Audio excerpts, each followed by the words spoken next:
Good morning, Rotarians and guests. Welcome to the Rotary Club of Hudson.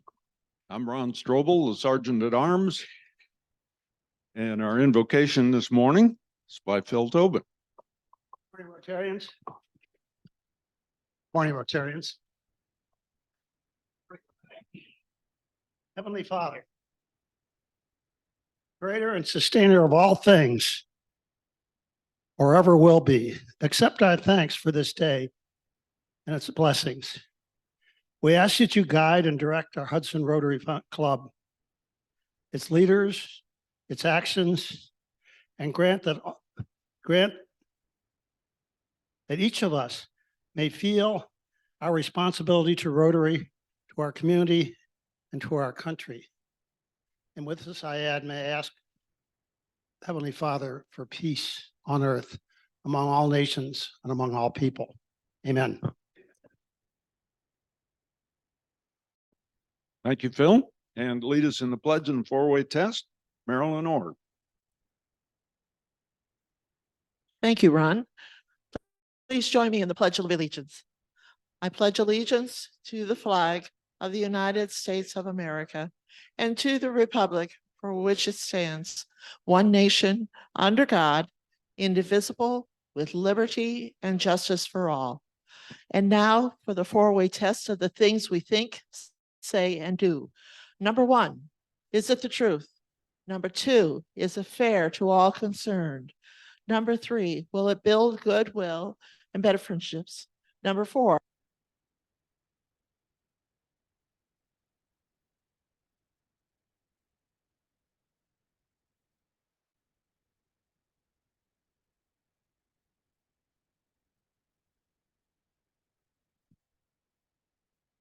I think this dude just went dead. Is it working?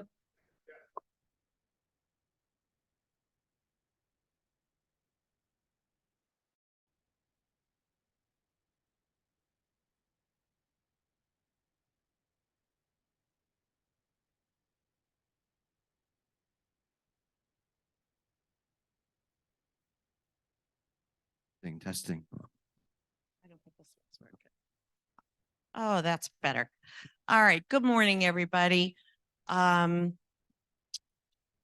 So before I forget, let's for over the holidays, no meeting the week, the Wednesday right before Christmas and then between Christmas and New Year's, correct?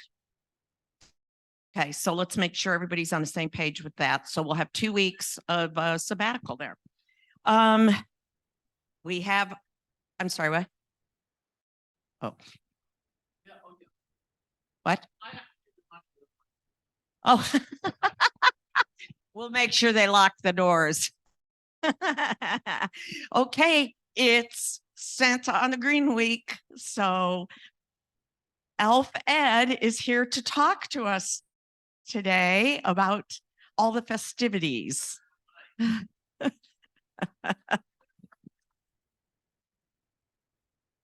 you go.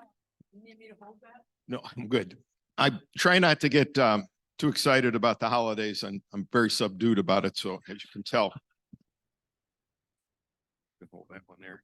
I have the sign up card from when Jimmy ran it, and we'll just pass it around so many of you can see your names and see some of the members of our crew that are no longer with us, and in our hearts and our thoughts. So I didn't see it. no, it's a couple years ago. Yep.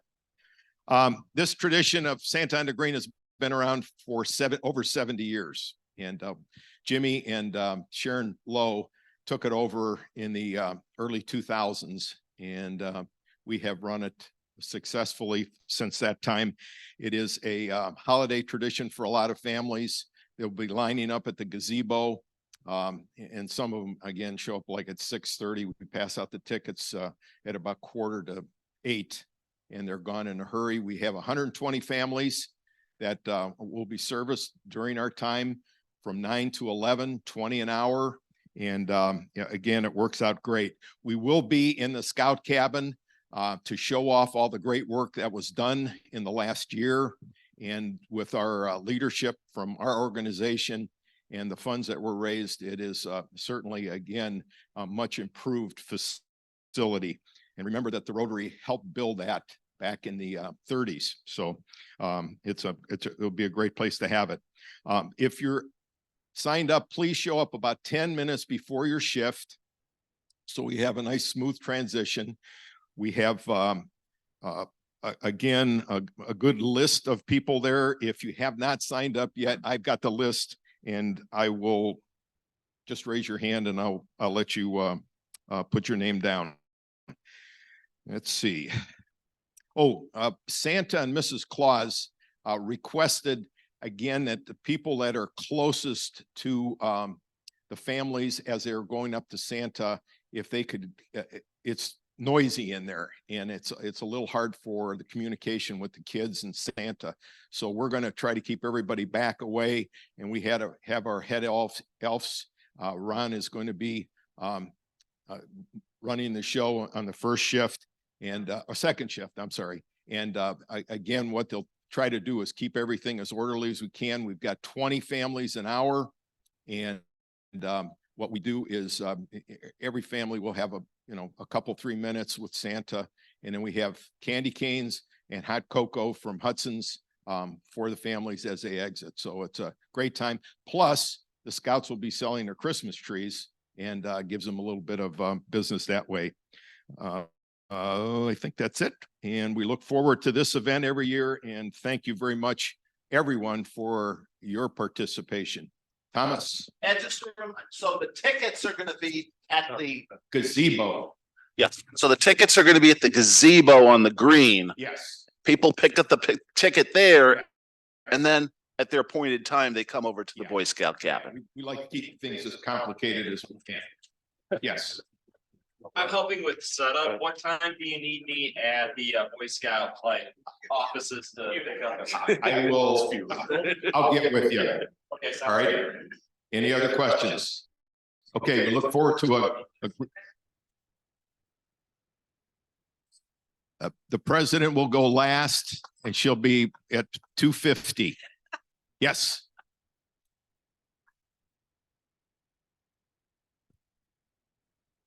Well, our shift chairman will be in charge, and what we do is have a couple people again. I think we have hot chocolate to be distributed, candy canes to be distributed, keeping everybody in order as they come in. And for those families again that don't get tickets, if they show up, we have a hard time getting them in line. We ask them to come between 2 and 3 because the lines kind of die down a little bit.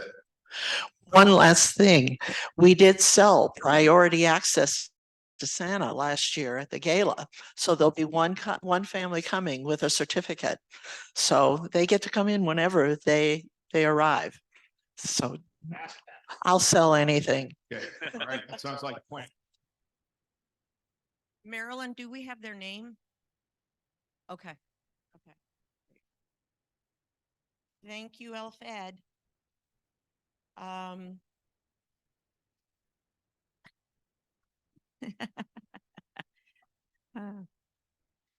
Okay, for our service learning kids, Marty Bach is requesting that we participate again this year in judging their presentations. They do 10 presentations over 5 days, and they need an audience to present to. I guess we're not judging at that point. We're just there as spectators, just to give them some feedback, kind of, as far as having an audience. I'm sorry, what?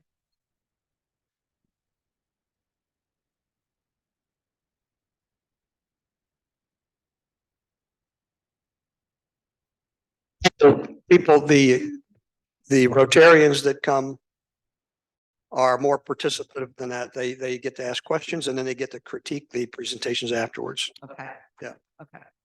All right. So I know I did that last year. I think that was the same session. Anyway, it was really fun. It was really interesting. It was great to see these kids involved the way they are, and they are spectacular speakers.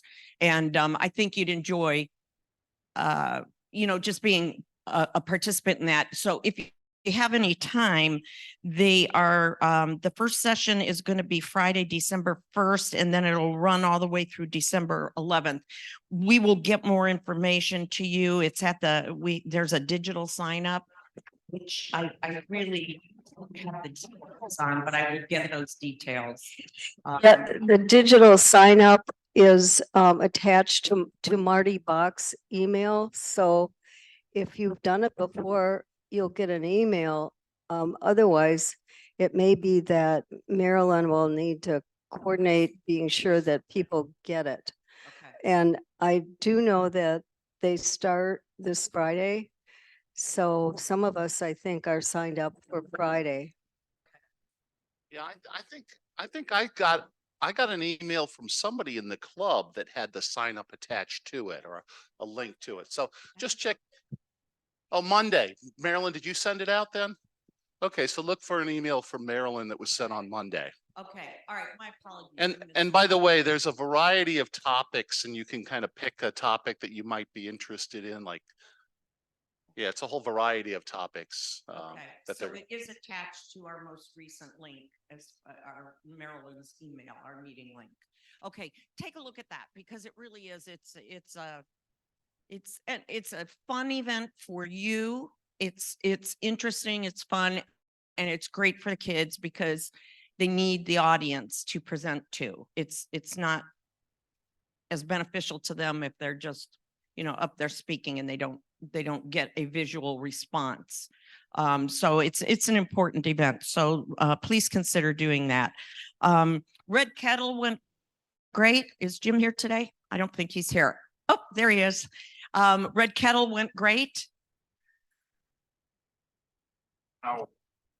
Okay. I know taking the grandkids is the key because I had one of my grandkids with me and people were willing to really cough up the bucks for the kids because they are cute and sweet and out there doing their thing. And they were really very generous. Yeah. Oh, okay. Oh, good. Okay. Okay. All right. And with that, I will pass the mic over to Mr. Basil. Thank you. Thank you, President Terry. Good morning, Rotarians and guests. It is my pleasure to introduce our speaker today. Speaker is Ken Fanger. Ken has an MBA and is a graduate of Miami University and Michigan State, where he focused on logistics, materials, and supply chain management. Mr. Fanger is an industry expert in cybersecurity with over 30 years of experience working with businesses of all sizes in the pharmaceutical, legal, medical, and nonprofit sectors, as well as governmental entities. Ken is one of fewer than 2,000 people to hold the designation of Cybersecurity Maturity Model Certification Registered Practitioner. That's a mouthful. And if you use that as a password, you probably will never get hacked. True, we'll never remember it, but you'll get hacked. He helps businesses with federal contracts meet the new Department of Defense cybersecurity standards and is a published author. His current campaign is to humanize security and fundamental change toward a more holistic approach to cyber resiliency and recovery. And Ken lives in Cleveland, where his business is located. Please join me in giving a warm Rotary welcome to Ken Fanger. Thank you. Okay, whoops, let's make sure that okay, so I'd like to start off all of my questions with this. Everybody's a human being, raise your hand. What a surprise. Unfortunately, these days you don't know. So I want to take you guys on a journey today, and I'm hoping you guys will actually talk and share some of your stories as we go through this journey. I was very lucky this morning. I was talking with Mimi. So I'm going to start off talking about passwords. How many of you have one password for everything? Feel secure? Probably not. So I'm going to make your life miserable here in a second. So we all know passwords. Many of us have many passwords. And in theory, we have to keep all those passwords different, unique, and in our heads. How many of you can do that? I have 587 passwords. I can't remember them. So I'm going to start. So my life started out, I worked for a pharmaceutical company. Maybe some of you remember Benvenue Laboratories up in Cleveland. So I worked as the network administrator for Benvenue Laboratories. The FDA has a rule that says you have to have a complex password that is not a word, that has numbers, characters, capital letters, changed every 90 days. How many of you think you could remember that every 90 days? I bring up this story because Mimi was telling about how her password was required to be changed just yesterday by today, and how it messed everything up. We have this fantasy that passwords will protect us. But unfortunately, we all raise our hands, we're all human beings, right? Passwords are complex things that we cannot remember. They're only safe if they're hard to remember, but if they're hard to remember, you can't use them. And so I'm actually very fortunate. I'm working with a Dr.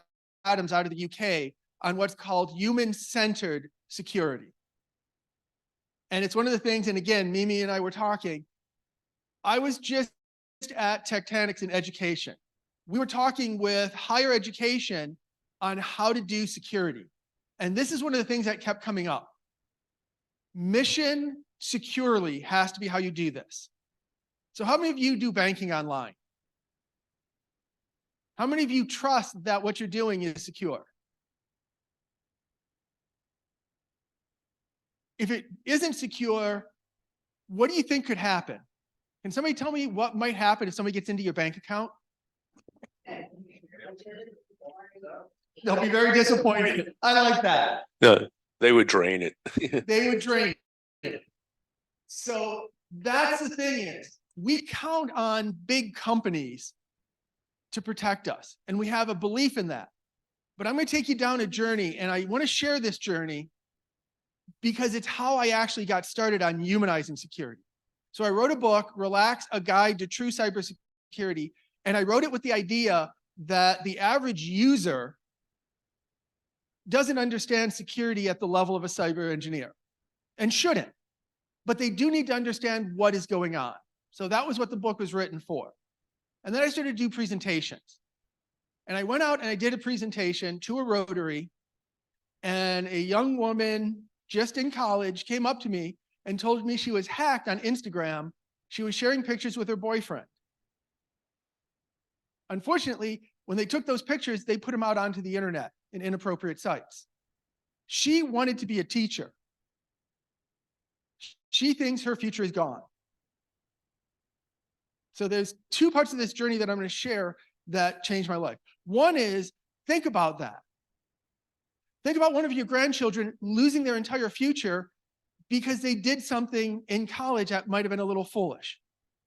Is that fair to that person?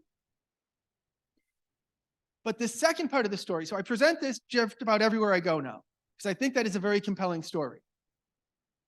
But I had somebody come up and say, well, if she was that stupid, maybe she shouldn't be a teacher. I want you to think about those words. In my industry, we have a saying, two sayings, and I hate both of them. You can't patch stupid, and users are the weakest link. That means, I'm sorry, what? Users are the weakest link. So in other words, users, you guys, are the problem. That's how my industry sees it. I don't know how you guys are in your industries, but if your customer is a problem, why would your customer want to work with you? If you call somebody up and they're like, well, you're obviously so stupid, why did you do that? You got to call them twice? One of the things I'm on a crusade to do is help people feel empowered to share mistakes. It happens. These people are very good at what they do. These people get paid millions of dollars to hack. I would love to hear your story. What happened? Mhm. So actually, we're being recorded and we're also on Zoom. And they literally, you could be the loudest person in the room. They can't hear you if you're not on a mic. So I have the mic here. I will pass it to whoever would like to speak. So what happened with your credit card? I had a hack, a charge that I didn't make. So I called up the company and they gave me a new credit card.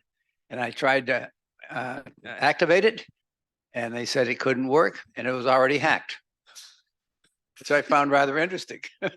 So obviously he's the problem if the credit card got hacked before it showed up in his mailbox. But that's the thing. So when I go out, I talk to people about what I call the AAA of cybersecurity.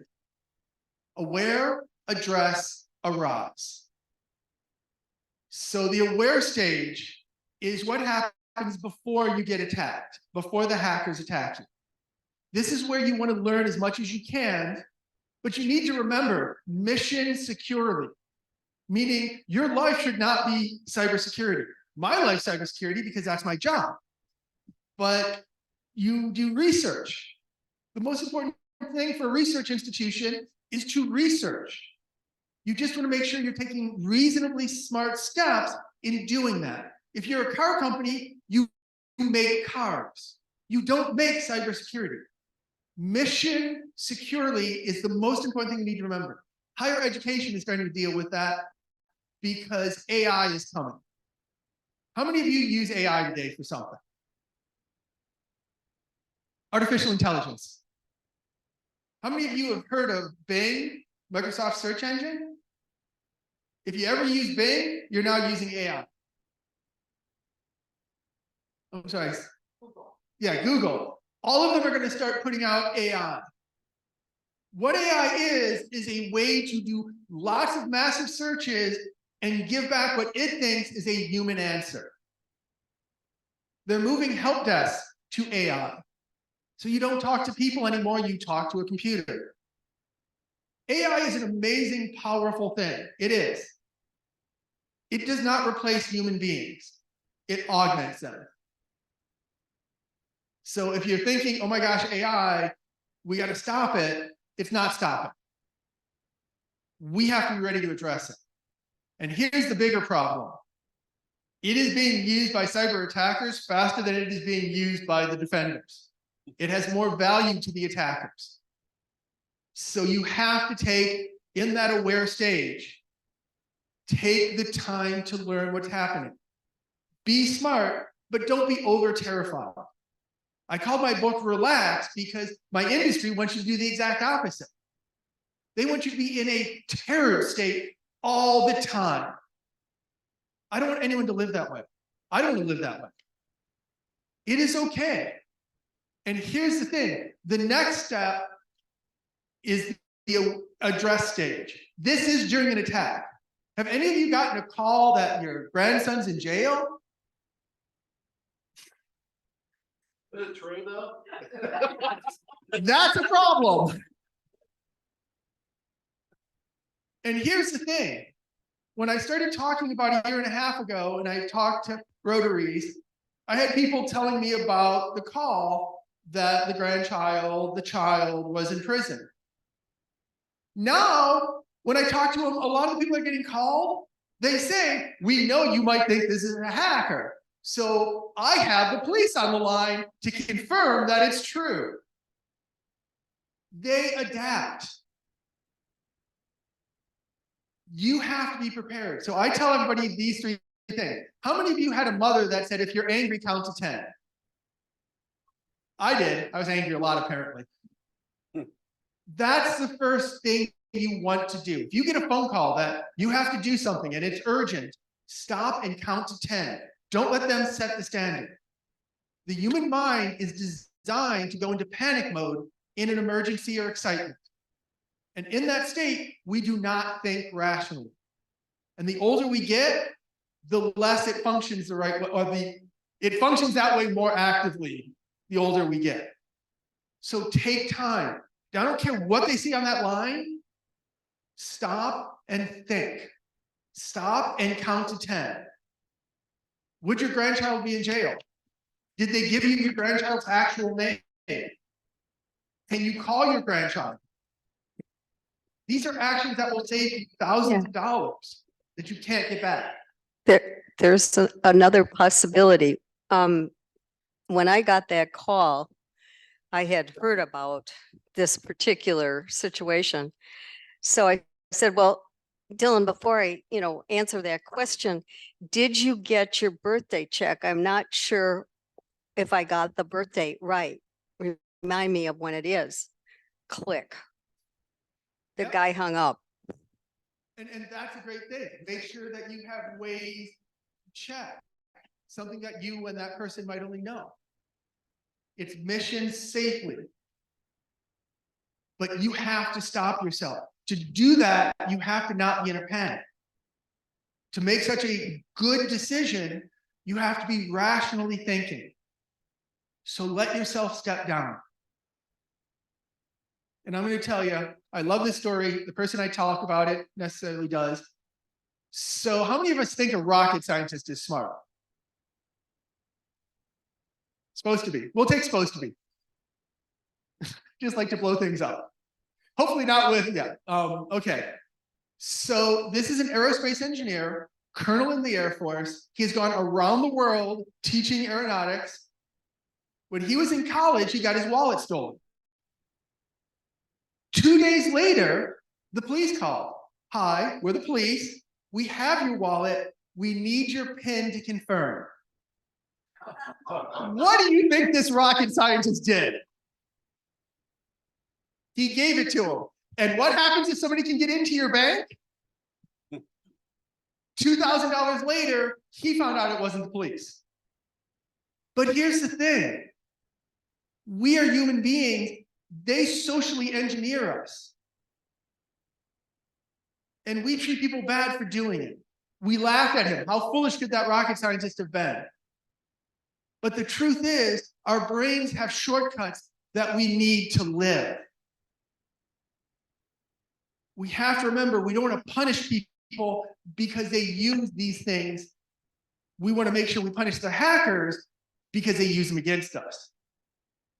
So when you're out there and you're in that address stage where an attack is happening, there's one thing I'm going to ask you at the end of that. Forgive yourself. If you get tricked, forgive yourself. Don't let anyone call you stupid. Don't let anyone call you foolish. Because more than likely, they also have been hacked. And worse, they probably don't even know it. And that's where the arise conversation comes in. After you get hacked, you have a chance.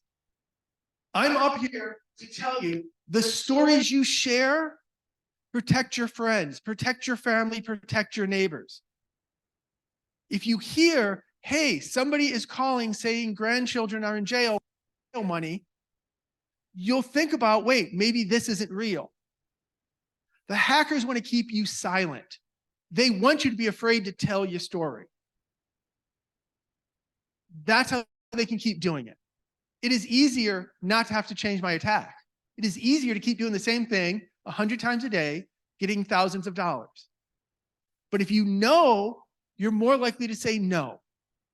How many of us think right now, if somebody called and said, my grandchild was in jail, you'd send them Bitcoin for $1,000? If anyone raises your hand, please let me know. We'll have a talk about not sending them Bitcoin for anything. There is no government agency that is taking Bitcoin that I've heard of, and definitely not the IRS. So if you get a phone call, the IRS needs $3,000, you're in back taxes, here's a Bitcoin, don't do it. Funny, IRS likes the money it prints. It is American. But that's what's important, stories. That's what I'm trying to help us do. Remember that story about that student?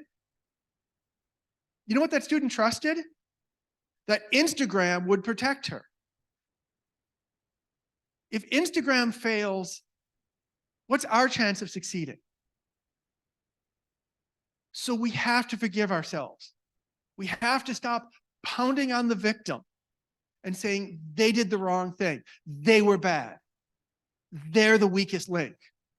We have to make it so that we are all together as a strongest wall. If you feel alone, you are more vulnerable. That's what I'm up here trying to make sure that we change. That's what I'm trying to do every day. I'm trying to give you guys easy way. So here is the easy way. Stop, evaluate, act. Can everybody say that with me? Stop, evaluate, act. The hackers want you to react. They want you to be overly excited about the Amazon gift card. They want you to be terrified about losing your grandchild. Stop, evaluate, act will give you back the power to, yes. Sorry, do you have a mic for him? Over here.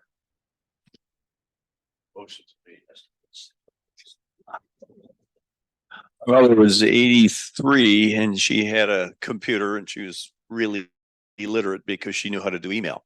Mhm. Yeah, and that was it. But she got a call and it was from Microsoft. Yep. And they asked her a very confirming question.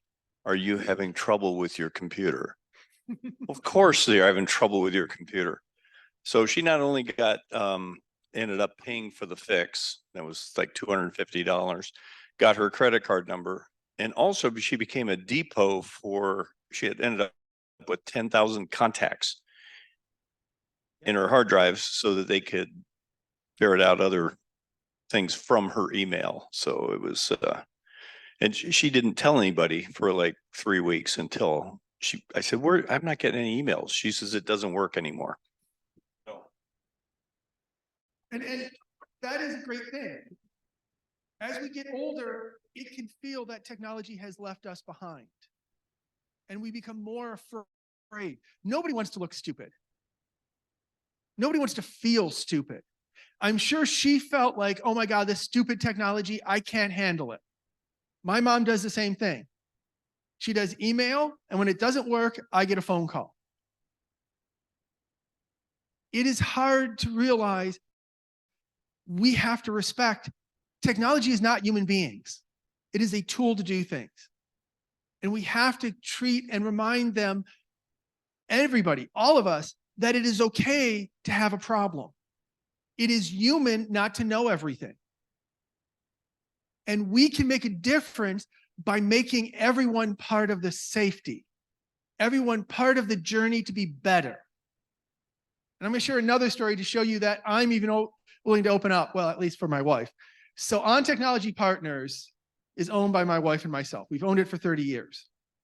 And about 10 years ago, we just started to do two-factor authentication. Do you guys know what two-factor authentication means? Go ahead. Can you tell us? Somebody? Go ahead, anyone. Two-factor authentication.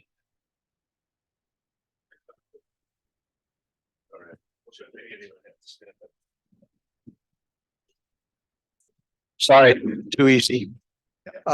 It's having both a password and a PIN number, or both a password and a phone number that they can send you a special code, or an email address that they can send you another code to that you can verify that it's you. Yes. So if you don't have two-factor authentication on something that's important, get it. It requires two different ways to identify yourselves, either usually a phone number or an email and a password. A lot of stuff that's coming out is now it's called biometrics, your face, your fingerprint, your voice. But make sure you have that. That's an extra layer of protection. And this next story, which my wife hates, is why you want to do it. So starting to roll out two-factor authentication, and we started with the technical team because we figure let them find out the mistakes, they can fix them. My wife accidentally deleted her Outlook. She didn't want to take the time to bother the engineers. They were busy. So she decided to go out on her own to the web and find Outlook. She did find an Outlook. She didn't find the Outlook. So she installed it, put in her 55 credentials, and sent out 1,000 emails. Now, happening in 15 minutes. 1,000 emails, 15 minutes. And of course, she felt foolish. She's like, I should have done. How many of us leave the should have done world? If I would have been better, if I would have been smarter, if I would have been Don't do that. Throw that out right away. And I told her, don't think that way. It was a mistake. Forgive yourself. And here's what we did. So first thing we did was we logged into her account, changed her password, found out if they deleted everything and restored it. Then we contacted everyone that got an email and told them, and every one of our clients, that we were hacked. And I still remember to this day, 90% of the people were like, thank you for telling us. We really appreciate it. Some said, oh yeah, we knew it wasn't you. It didn't feel right. And I'm going to talk about that in 1 second here, about not feeling right in the emails, because that's going to be changing. But some of the people said, you're a cybersecurity company. How could you admit to being hacked? I told them this. I'm a cybersecurity company. How could I not admit to it? How could I ask you to tell people that you've been hacked if I don't stand up and do it myself? Any company that says they have not been hacked and they're impenetrable, run away from them. They don't know what's happening in their environment. We admitted it because I cannot ask you to be honest and trustworthy when I'm hiding the facts. It's only fair for me to do the same thing. So as you're out there thinking about this, think about it again. The AAAs, where? Yes, go ahead. I was going to give an incident. You can finish. No. So talk about blaming the victim. So I got an alert, or actually I got a notification about something I bought in Florida. So I wasn't in Florida. So I checked it out and it was PayPal.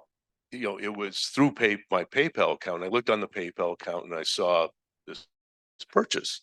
And so, you know, with credit cards, I will give them due credit. You know, they come and they, you know, if something looks funky, they let you know right away. And then they they'll stop it and they'll track it down. So I had the actual location, you know, when it was done. I called the department store and said, that wasn't me.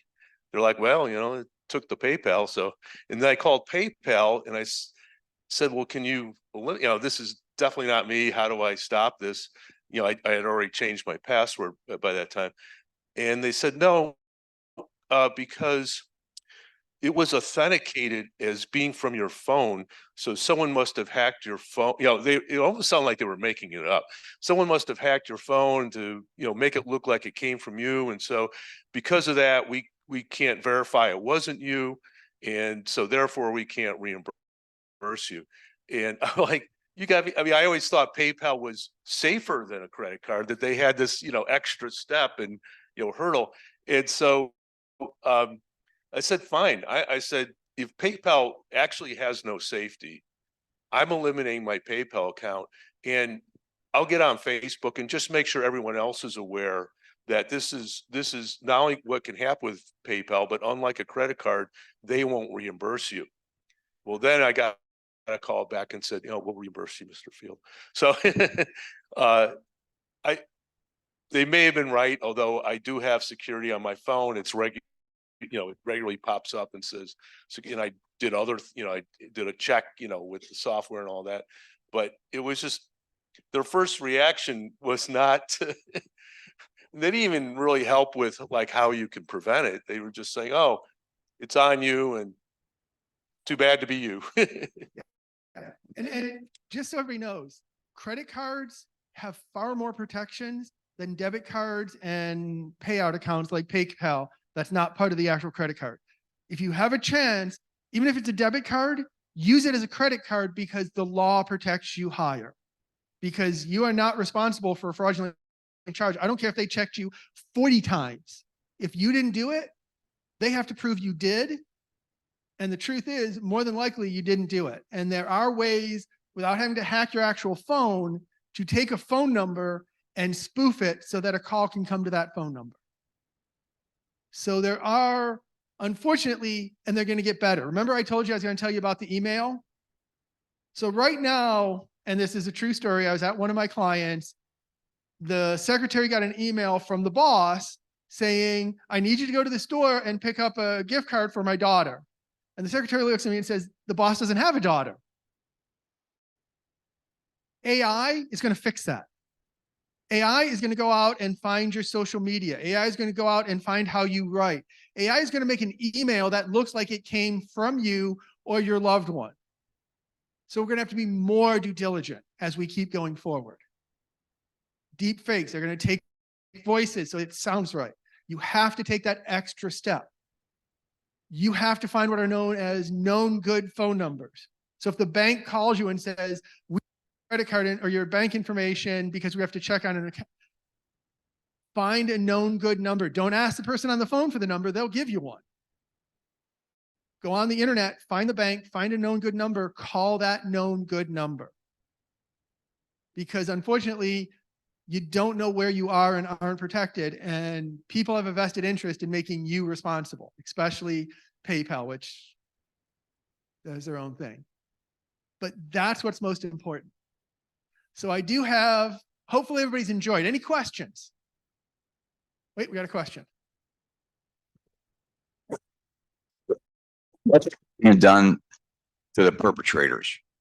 I'm sorry, what? What is being done to the perpetrators, the people that are hacking? How are they being tracked?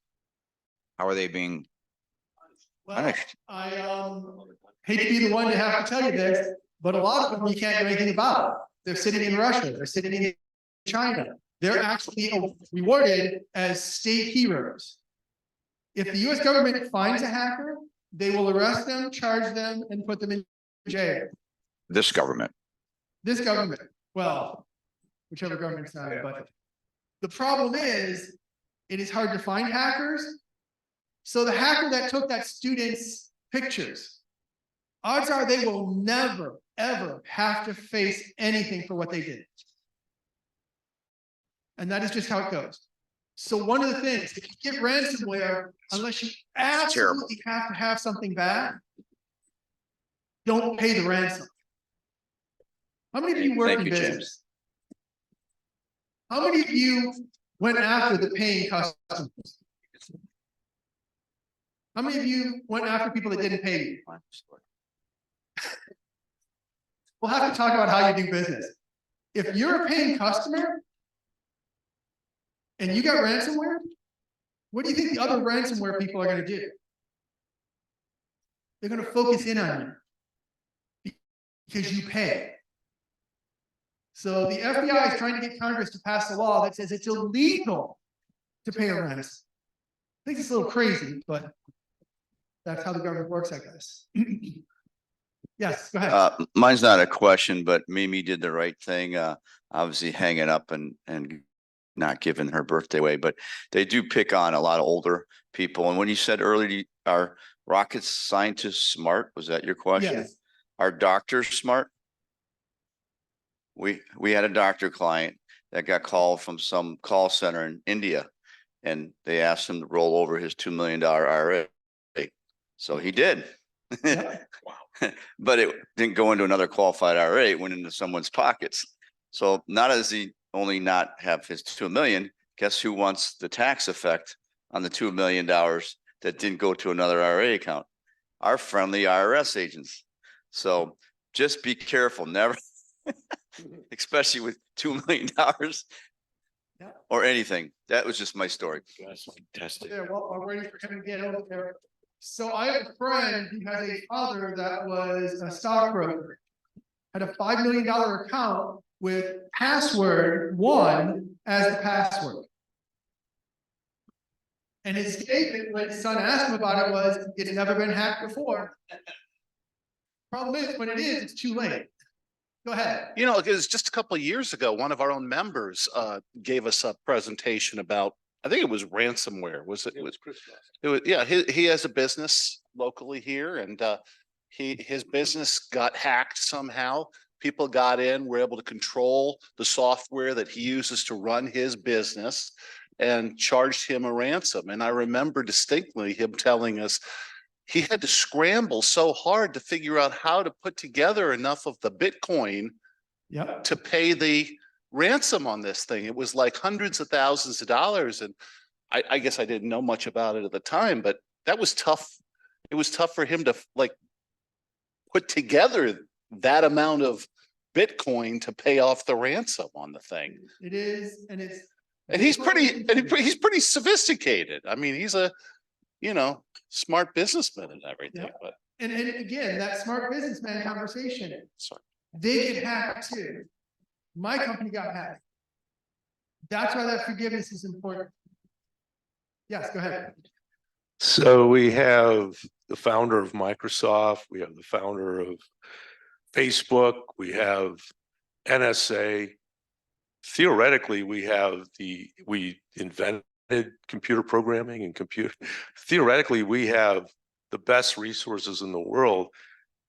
How could no one in the US have figured out a way to recover accounts from hackers?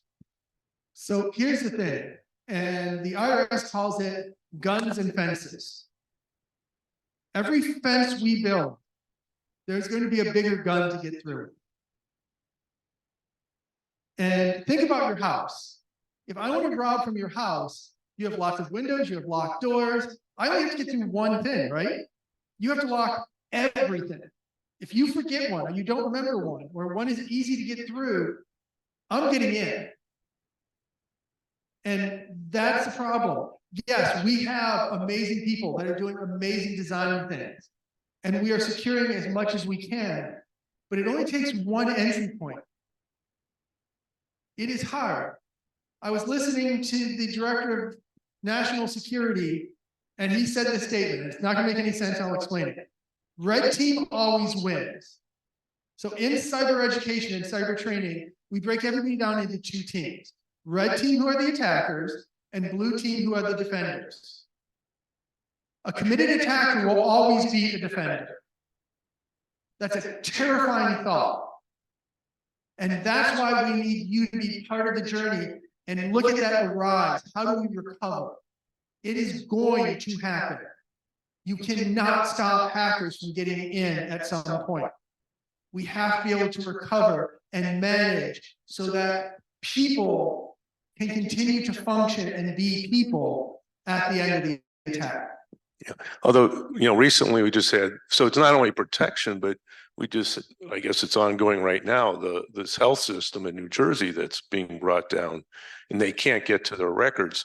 Yep. So I get about you can't protect every door and window, but even once they're in and they're controlling it, is there no way to undo that control and release, the records and the problem comes down to how things were configured for recovery and how deep the hackers could get in to attack it. So we use what is called ransomware resistant backups. They are off-site, they're different, and they're at 3 locations. So if a hacker does hit your computer, the information is not just there, and we can recover. But a lot of places get very complex, and the more complex, the easier it is to rip out underpinnings that cannot be easily replaced.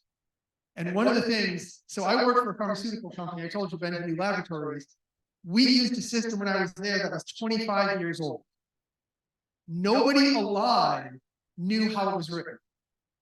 And it ran a $500 million company.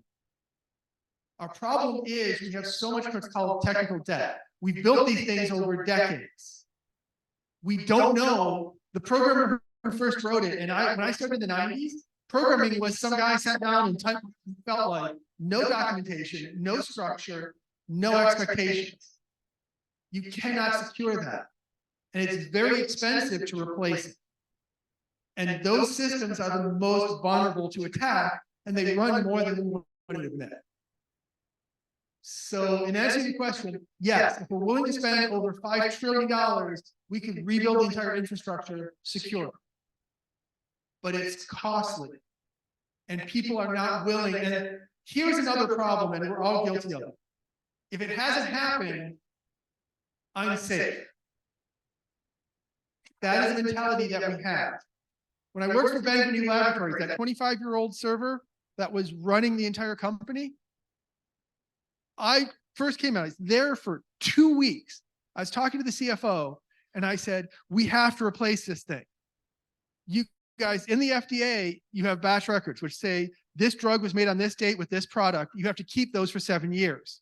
Because if anything happens to a person that took that drug, they need to know exactly what was in that drug. And the FDA shuts you down if you don't have those records. Those records were on that server. I had a protocol that I checked that it backed up every night. They didn't want to pay me to go train on how to use that server, so I followed the protocol. The server crashed, took all of our batch records from all the last 7 years with it, gone. Nothing left of it. We went to the backups. The backups reported they ran every night, but the tape drive had broken 10 years earlier and nobody knew. Nothing backed up. It would have cost us $4 million to replace that server when I suggested replacing it.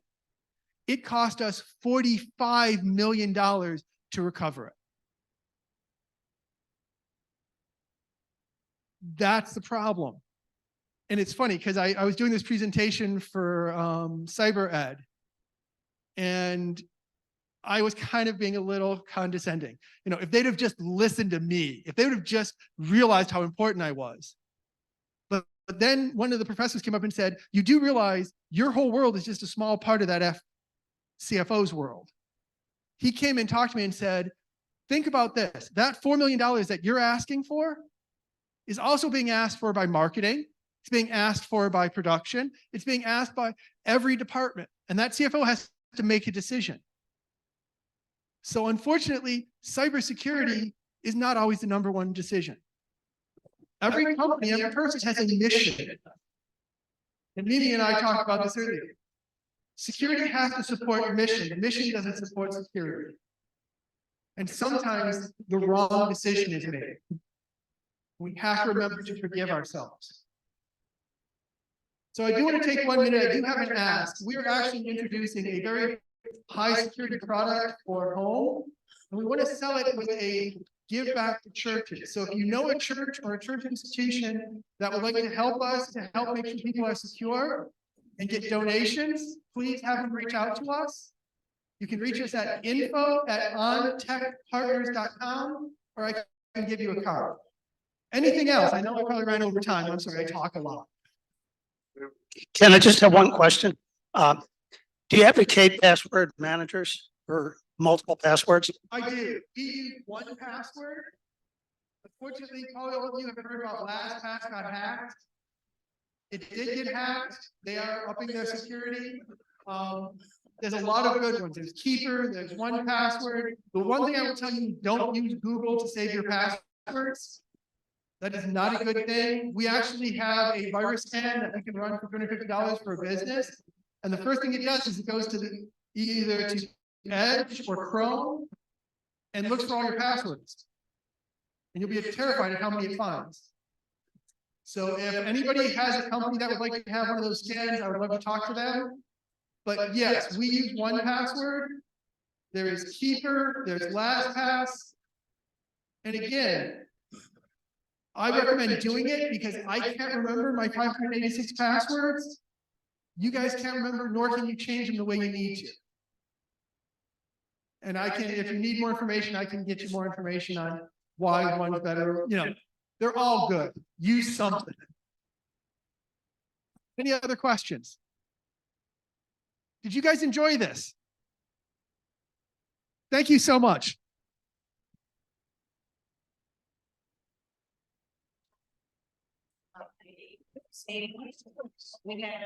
Hey, Terry, one last announcement. The flowers, and I don't think Marilyn's here anymore, is she? Flowers and popcorn will be ready for pickup next Wednesday, okay? Okay. Thanks, Rich. Okay, payout today is $11. The jackpot is up to 226.